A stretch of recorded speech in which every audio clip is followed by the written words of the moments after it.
Good morning! For today's video ay gagawa tayo ng paboritong-paborito nating puto bigas. Ang gagawin natin ngayon ay 4 cups ng rice flour.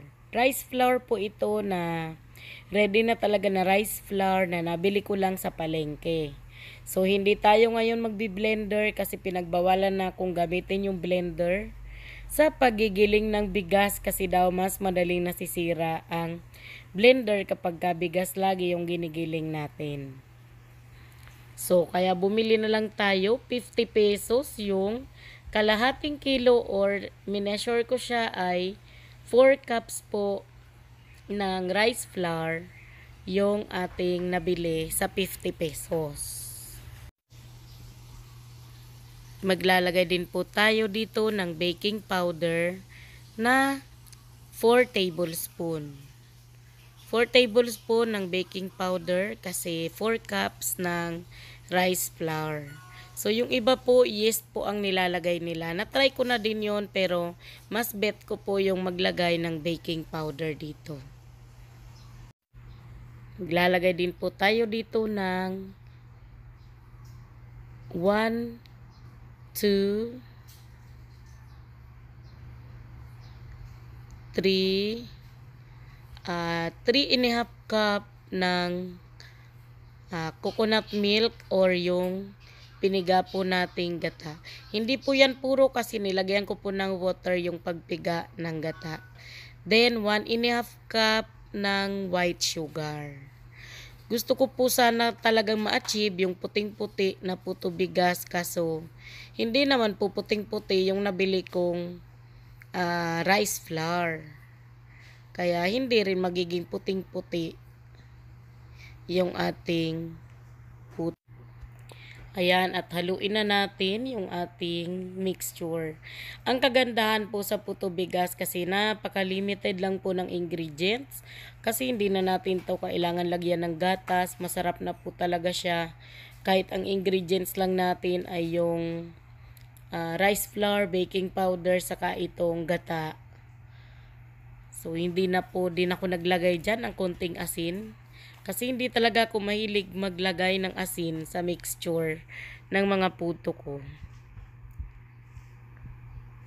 So, ito po ay medyo i-rest muna natin ng 30 minutes to 1 hour bago tayo mag-steam. Mas maganda nga kung more than pa doon ang pagre-rest natin.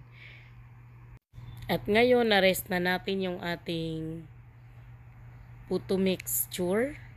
At mag-start naman tayo na mag-steam. So, habang naglalagay tayo dito sa mga molder, kailangan nagpapakulo na tayo ng tubig sa steamer. So, yung ano ko po nito, yung cooking time ko nito, mas mahaba sa cooking time kapag yung all-purpose flour na puto. Talagang 15 to 20 minutes ko pong ini-steam kapag rice flour yung gamit natin kasi minsan parang lasa siyang hilaw. Ayan. So, habang ginagawa natin to, dapat nagpapakulo na kasi dapat ilalagay natin to kung kailan kulong-kulo na po yung ating tubig sa steamer. Ayan, arrange na natin yung mga natin, yung mga steam natin. So, ito pong steamer ko, 4 years na to. Matibay pala yung mga steamer. Kita naman sa itsura na medyo luma na po siya.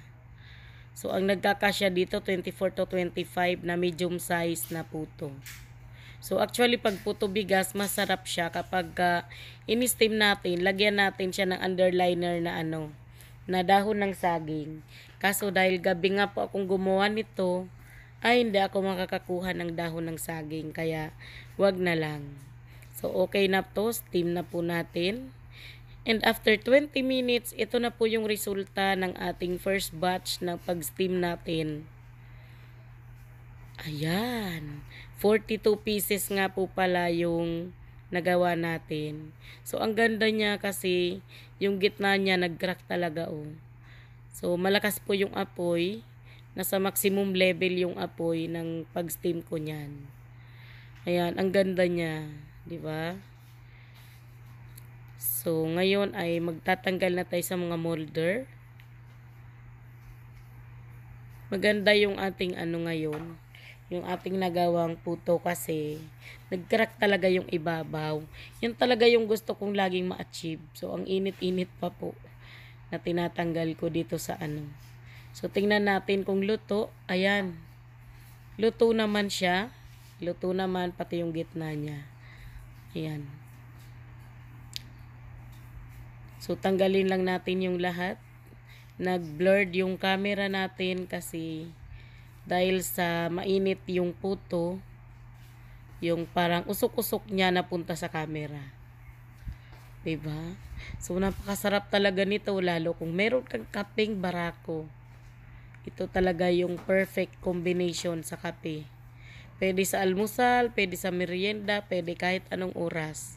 Pwede rin po sa mga handaan. So, pwede mo rin po itong pagkakitaan, pwede mong pang negosyo. Kasi very limited lang din yung ingredients nito at napakadali lang din po talagang gawin ng puto bigas. At ayan na po, ito na yung ating finished product.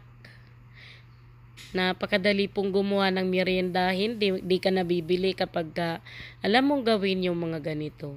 Thank you for watching. Bye!